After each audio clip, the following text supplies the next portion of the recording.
put that grapefruit and cottage cheese down and clap your hands for Joan de la Fleur.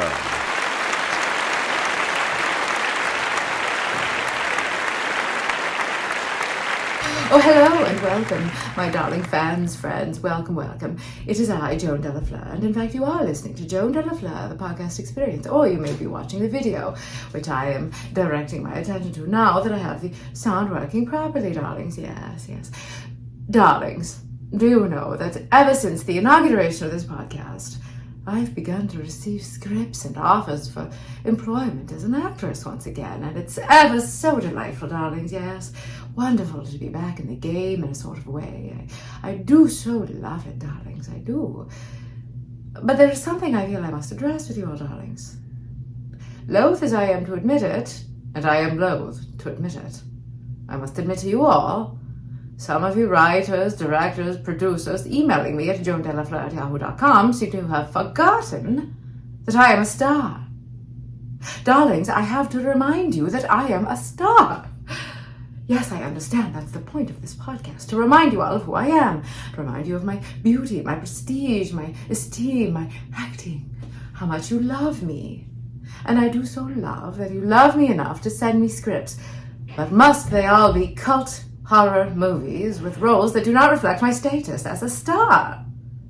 Darlings, if you do wish to send me roles and offers of employment, give me something juicy, something I can really sink my teeth in, something that's going to be a success, darlings. My fans, writers, producers, directors, Ian, do it, darlings. Send me something good. joandelafleur@yahoo.com. You've got the email address, now do it. Anyhow, darlings, moving right along, shall we? I don't mean to start every episode with a good bit of scolding, but if you all need it, then you all need it. Do you know I love to read my fan letters, so please do keep those coming. And I've elicited a wonderful letter from the granddaughter of a former lover of mine, yes. Yes, a paramour named Rocco.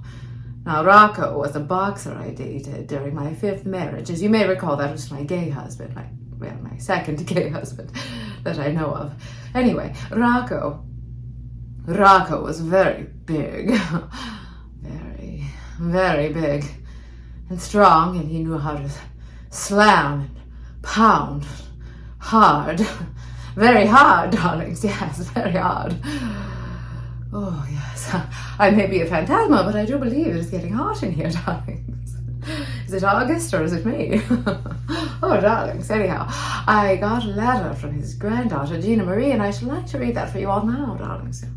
Yes, his granddaughter writes, you see here in my ghostly paper, Dear Miss de la Fleur, in his elder years, after my grandmother passed, Nono Rocco would go on and on about his old girlfriend. Old? No, darlings.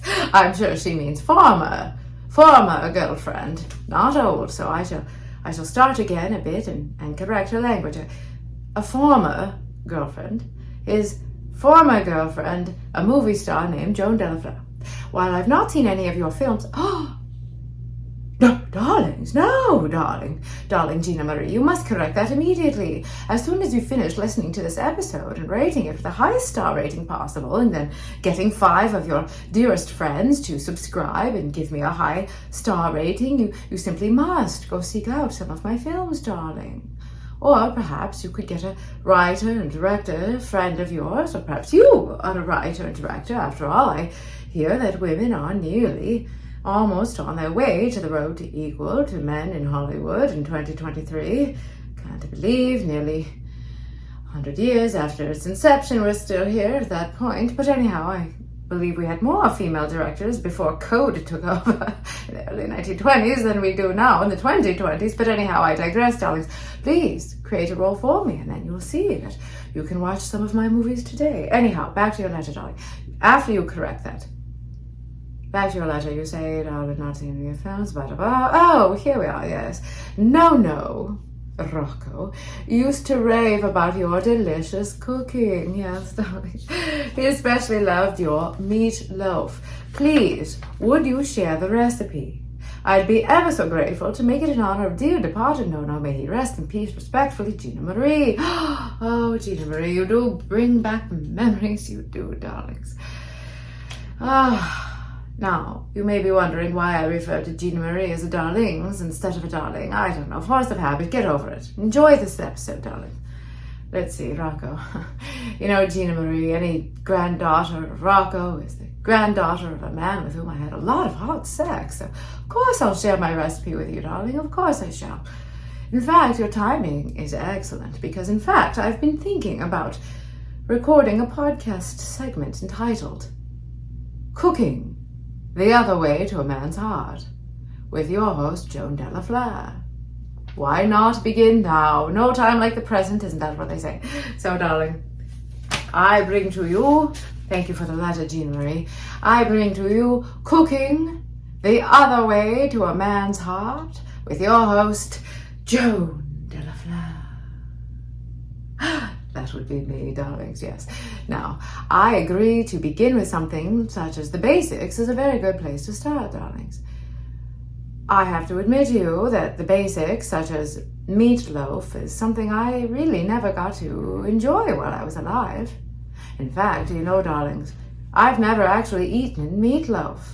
No, when I was little, of course, when I was just a young child growing up in the deep south, well, we were far too poor for enough ingredients to put together something like meatloaf, and any meat we did have, well, it went to my father and my older brothers who were busy working down at the mill, of course.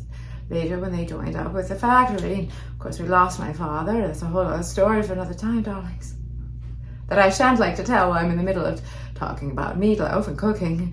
I don't want to get emotional thinking about my dear departed daddy. No, and not those daddies, but my real father, no. Oh, sorry, I got a little bit distracted by my sorrow, but I shall return to thinking about Rocco. It always cheers me up to think of somebody I had a lot of wonderful times with. And anyhow, I never got to eat meatloaf because then by the time it actually came into fashion, we didn't make meatloaf when I was very little. By the time it came into fashion, do you know, I was already a star. And so, of course, I didn't actually ever eat real food unless it was a Sunday and I was drunk enough to forget my diet, but not so drunk that I was passed out by the pool, darlings. You see how it is. Now, of course, you've heard my staple diet, which was, vodka martini in the morning and grapefruit and cottage cheese in the afternoon, and then a 3 olive martini lunch. Anyway, I'll talk more about that later as we continue with the cooking show, but I want you to know that I did learn how to make meatloaf, and of course, I provided plenty of meat for the men in my life. I mean that in more way than one, having had more than one gay husband. Anyhow, so Rocco and I dated during my 5th marriage, and Rocco, of course, was a boxer, and so he expended ever so many calories, darlings, ever so many calories. He was a man of appetites, I assure you, yes, indeed, oh, whew. Anyhow, one time he asked me if I might, to satisfy a little whim of his, play the little woman, play the role of the little woman. Now, darlings, I was a glamorous movie star at this point, so I assumed it was some sort of romantic or sexual fetish of his, and I was always one to try a new game when it came to indoor sports, if you know what I'm saying. And so I said, well, of course, darling, but what does it mean to you to have me play the little woman, darling, the little woman? And he said, well, sometime could you cook for me? He was Italian, my good old Rocco. Oh, practically right off the boat. But anyhow, I said, well, sure, darling, of course. What would you like me to cook? And he said, I would love it. I would love it if you would make a meatloaf. I said, of course, darling, of course.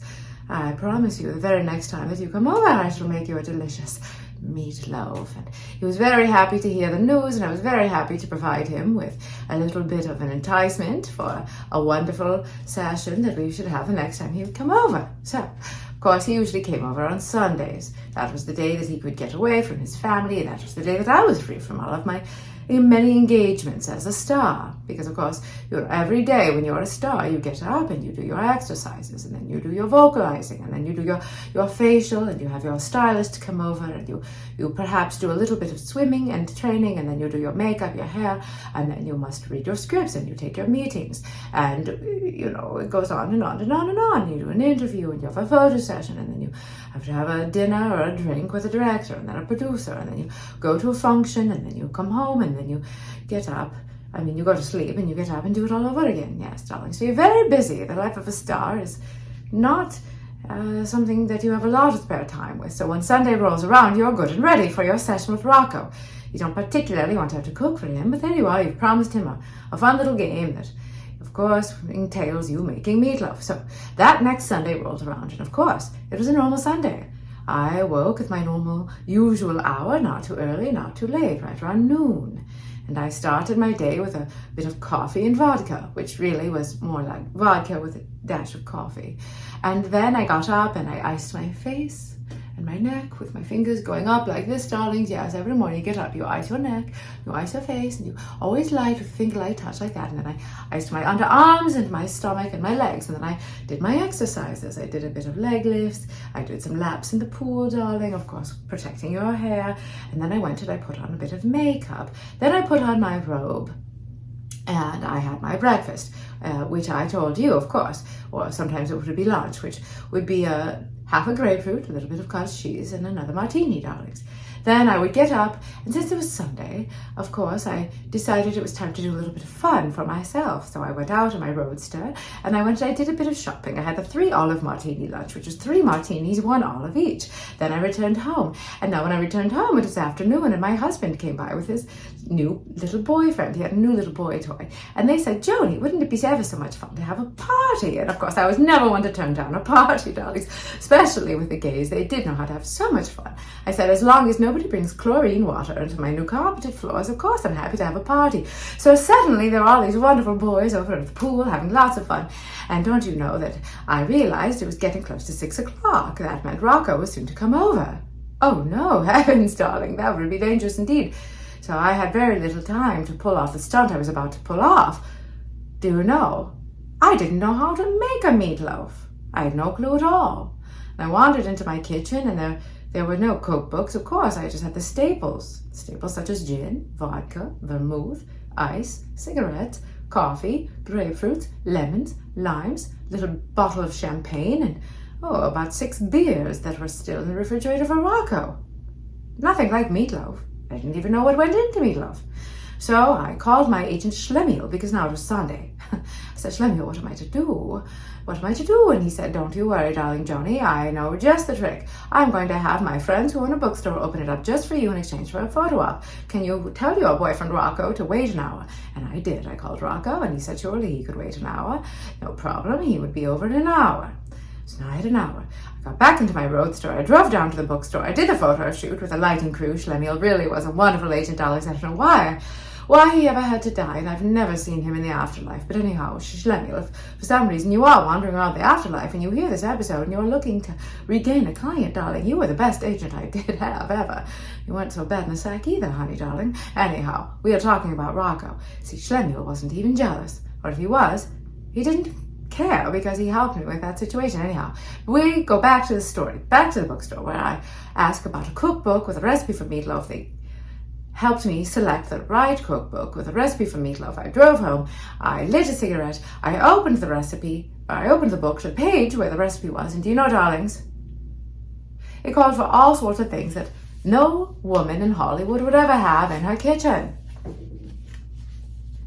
I have a list here if I were to consult this very cookbook. Do you know, darlings, it called for things I did not have. Things like, here we go, ground chuck, ground sausage, onion, garlic, eggs, Worcestershire sauce, butter, heavy cream, crackers, breadcrumbs, paste, not paisley, parsley, tomato catsup, and a pan. Darlings, who keeps these things around, I ask you? In a kitchen, no less. No, you've already heard my staples. The staples of any good, self-respecting Hollywood star. vermouth, gin, vodka. Oh, I suppose I had some Lillet back in there, and I might have had some sort of crazy thing like, I don't know, maybe I even had a couple of bottles of wine for some who knows what purpose. I would never have kept something like butter, breadcrumbs around the house. Now, I don't know any actress in Hollywood who would. I mean, was this even America anymore, darling? Certainly it wasn't Bel Air. Anyhow, this meatloaf situation was starting to get a bit stressful. And if there's anything that's terrible for a movie star's skin, it's stress. So, I had to remind myself, upon my second cigarette, that after all, this was for Rocco. This was Rocco. And don't you know that about the time I was finishing this second cigarette, about to call Schlemiel to ask him if he could help me with these ingredients, don't you know Rocco showed up? Now, first I had to deal with the fact that Rocco wasn't entirely happy to see the party full of chickens out by the pool. But here we were. I had a husband. I had to allow my husband to enjoy the pool once in a while. And to be honest, of course, as you well know, I do love nothing more than a good party full of men who adore me. So I told Rocco, don't you mind them, they're just having fun. You and I are going to have our meatloaf soon. And he said, speaking of the meatloaf, I don't smell anything that smells like a good smell, like a meatloaf. And I said, don't you worry, darling, I was just about to put it in the oven. Here, have a beer. Then I thought better of it, and I said, here, have 2 beers. And I set him up in the living room. I turned on some music, some good old-fashioned tarantella, back from the old country sort of thing that he liked. And I gave him his beers, and I said, I'll be right back, darling, ta-ta. I'll be right back in nothing but heels, carrying a pan of meatloaf, just for you, darling, just for you. While Rocco was relaxing in the dining room, darlings, I called up a dear friend of mine, a chef named Joan. Now, Joan was the head chef down at Musso and Frank's, and I told him my predicament. I said, please help me, darling, please. This is my number one lover of the last 3 years, Rocco, and I don't want to lose him. I want to make him happy. Can you help me? I'll give you 10% of my next film. And he said, well, darling, you know, we've been friends for a long time, so why don't we settle on 7%? I said, deal. He said, deal. He sent over, within 35 minutes' time, a busser boy named Kirby, meatloaf, nearly cooked. All I had to do was put it in the oven to finish it off, and all the fixings. And Kirby even helped me set up the dining room so that it looked like I had made it. And then Kirby hid in the kitchen while I walked out and woke Rocco from his slumber, indeed wearing nothing but heels and carrying his meatloaf. We set it up at the table, and do you know, Rocco ate the entire meatloaf, darlings. He ate the entire thing. That meatloaf was meant for 8 people. He enjoyed it so well, and I enjoyed Rocco after that. And that, darlings, that is how you make a meatloaf. In fact, I continued making that particular, exact, precise meatloaf with that precise scenario, except for, of course, the stress before, and the party didn't always go on. But you know, between Jean, Kirby, and I... Oh, there's a mouse in the background making noise. But you know, darlings, between Jean, Kirby, and I, we made that exact meatloaf every month for 3 more years until Rocco decided to end the relationship because he and his wife were going to leave for another country. They were leaving for South America, and he certainly couldn't bring me with, but he did have to stay true to his wife because they had 7 children between the 2 of them, and there was going to be more prospects in South America, and blah, blah, blah, blah, blah. Goodbye. I surely did miss him, so I take it from Gina Marie's letter that they made it back to the United States of America, perhaps at some point. Anyhow, that is, darlings, how you make classic meatloaf with me, Joan de la Fleur. And Gina Marie, thank you ever so much for the memories. Thank you for those memories, darlings. Truly wonderful.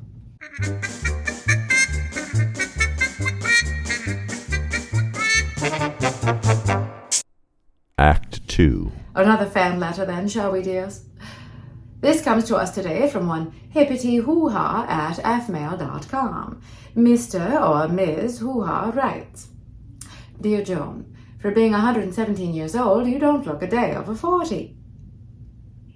This must be a typographical error, darlings. I'm sure Hippity meant to write 27. You know how close the 2 and the 7 are to the 4 and the 0. Frightfully close, darlings, frightfully close, yes.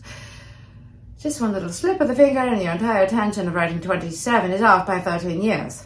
So I shall simply read instead what Hippity meant to write before the finger slipped.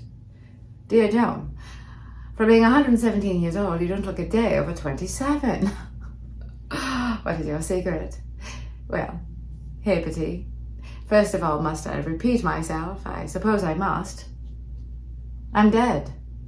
I'm not made of corporeal material, you dim-wit. How many times shall I have to reiterate that? Well, as many times as I receive dim-witted questions, I suppose I shall have to answer. Darlings, it's just pure and simple physics, darlings. You see, I'm not actually alive. This isn't actually a body. No, these are particles of light and sound that become waves, they become particles, they become waves, they become particles, becomes waves, become particles. I don't know how it works. I'm a spirit. I'm the phantasma of a former movie star, not a physicist. It's just that I can somehow summon up enough will to create plasma, to create a voice and a beautiful image of what I remember myself as seeming like. Last I seem to remember myself here in front of the camera for you all, darlings. And I do this for you, so that you may remember the star you once knew and loved as Joan de la Fleur, darlings. Now, if you look closely, you'll see that I'm probably more pixelated than you are, darlings. We may all be in some sort of simulation, which is, in fact, what I believe physicists believe. But in fact, darlings, I'm likely slightly more pixelated than you are to yourselves. Now, your question and your compliment is not lost on me, darlings. No, you're asking about youth and beauty. Two things highly prized by Hollywood and the capitalist society that wishes to steal your dollars and your minds and your attention and your prayers and your religious ideologies to focus on things that you can only have in a sort of fleeting glimpse and a fleeting sense of having, and then you will lose and forever chase. And you will therefore be giving your time, your attention, your dollars, your power to those who have it, who make money off of your desire to capture what you once lost, what you may never have had. I know you're hearing the mice in the background, darling. There's nothing I can do about the mice in the background, so you'll just have to suffer through it like I do. Now, I want to tell you that when I was among the living, I myself reaped the benefits of relative youth and beauty for about 15 years. Yes, darlings. Oh, it's not like I'm sorry for the sirens in the background, but I do believe it's aptly timed. Because you see, darlings, it's not that I didn't work like a dog to rise above poverty. I did. I came from extremely poor and humble circumstances, and the America that I lived in still allowed for an enterprising and morally loose woman to become extremely successful in Hollywood. It required a lot of stamina, a lot of courage, a lot of strength, a lot of, withstanding of sweaty idiots, a lot of talent too. You couldn't do it without talent, darlings, I assure you. Oh, sure, you might get one break without talent, but then you required talent to stay. Talent and hard work and sleepless nights and a lot of surgery and icing of the neck, darlings, and not eating much food. And frankly, I wonder how much fun I really had, darlings. No, it's not that I wasn't an alcoholic with an eating disorder who reaped the benefits of my white, thin, relatively beautiful privilege, darlings. I did. It's just that after a certain amount of time, all I did was chase that. And it wasn't really mine. No, I was a loser in that system in the long run as well. Because nobody wins in that. Because everybody dies, darling. Everybody. Trust me, I've seen those internet reports of the men who get the blood infusion from their children, or people who are freezing themselves in cryogenic chambers, or people trying to get to Mars, or people just trying to inject their faces and never actually taking photographs of their real selves, but from ever on just being like the Renaissance, who just had portraits painting of themselves. I'm thinking of, was it Philip IV, whose mother, what was her name, Maria, one of the Marias of Austria, Maria Theresa of Austria, one of them. He was a frightfully ugly man because he was so deeply inbred with a crazy jaw and all of that, and she had the most flattering portraits possible painted of him, and so we think of him as only slightly less ugly than he actually was. Well, darlings, if that's what you care about, have a portrait painted and then move on with your life. But darlings, I have to tell you, I feel that we humans deserve far more than just hacking aging, hacking appearance. And by more, I mean something deeper, something more purposeful, more meaningful, more loving. Dare I say kind, I suppose, when you've lived 117 years on this planet roaming around, you see a lot of pain, darlings, and a lot of beauty, and I just think you're looking at the wrong thing, darlings. Believe me, I'm shocked to hear these words coming out of my mouth, because I sure do miss the days where I got to just drink my way into oblivion and then wake up to a handsome boxer named Rocco and make a movie and go on with the party, darlings. But eventually the party ends. What a bummer this episode is beginning to become. No, I don't mean to make it a bummer. I want to share some hope with you, darlings. Darlings, tell me that you're here for more than just the latest gossip about old movie star. You're here for a bit of Sehnsucht, aren't you? A bit of pop culturizing on philosophical yearnings? Well, let me tell you, darlings, that perhaps this is all better wrapped up in a story. I once met with a young actress. Now, this was when she was an aspiring starlet, the daughter of a director I'd once worked with, and I was an elder starlet, aka a star. And of course, this director was someone I had once worked with, and I was hoping to get back into his good graces. I wanted to work with him again. So of course, I agreed to meet with this little pipsqueak, darlings. Of course I did. And she told me she was a fan, and blah, blah, blah, effusive compliments, and yada, yada. And I said, well, what do you want to do with your career, darling? She said, well, I want to become so famous that I become the face of the UN. What was it? She called it the UNICEF. Yes. She said, I want to become so famous that I become the face of UNICEF, which is the United Nations International Children's Fund. And I said, well, darling, is the point to become a great actor, to become famous, or to help poor children in foreign nations? She said, all three. I said, no, darling, why don't you pick one and make that your life's goal? Because I'll tell you, if you want to be an actress, well, you've got a great chance at also becoming famous because you're the daughter of a famous director. So if you have talent, you may just have both. But there are many ways to become famous.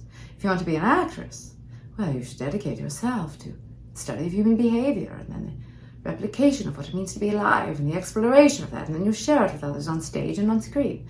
Maybe you'll get the both. But if you want to help the children of the world, darling, why don't you just marry a very wealthy person? And then that's only one person you have to sleep your way to the top with, and then you can take them for all they're worth, and with some of that money you can invest it, and you can take the interest of that investment and start a fund for children. And with the rest of your money you can go do whatever you like with your life and have a lot of fun. You can go travel, or you can indeed do community theater, or take an acting course, or do whatever you like. So the secret to staying young and beautiful, darlings, is to be you. To enjoy who you are, where you are, in your life. To be smart about what you want. And then to go for it. Not thinking you need to be like Joan Fleur. I never wanted to be Betty Davis or Katharine Hepburn. No, I wanted to be Joan Fleur. I wanted to be me, darlings.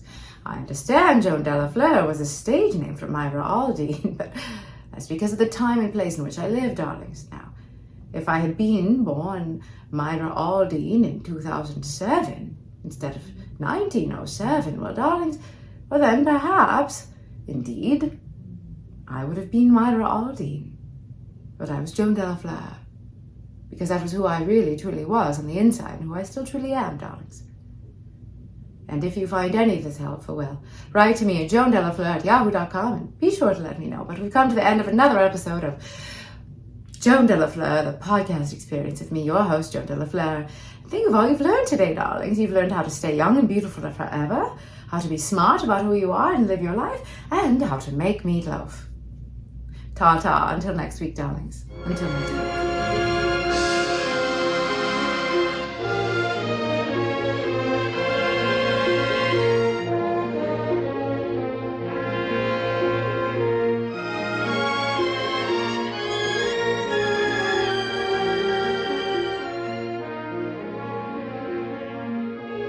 Get your martinis shaken before next week's stirring episode.